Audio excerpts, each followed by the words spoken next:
Hello everyone, welcome back to my another mini blog. তো সেদিন আমি রোহিত আর অর্ণব গিয়েছিলাম সাউথ সিটিতে ইন্টারস্টেলার দেখবো বলে। রোহিত একটু কাজের জন্য আমরা লেট হয়ে গেলেও অর্ণব কিন্তু আগেই ঢুকে গেছিলো আর গেটে আমাদের নামও এন্ট্রি করিয়ে দিয়ে গেছিলো।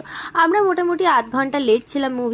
মুভিটা বেশ মোটামুটি ভালোই ছিল। হাফ টাইমে একটু আড্ডা মেরে তারপরে আবার মুভিটা কমপ্লিট করে আমরা চলে গেছিলাম ওপরে ফুড কোর্ট। আর সেদিন কিন্তু পুরো ট্রিটটা আমাদের অর্ণব দিয়েছিল খাওয়ার।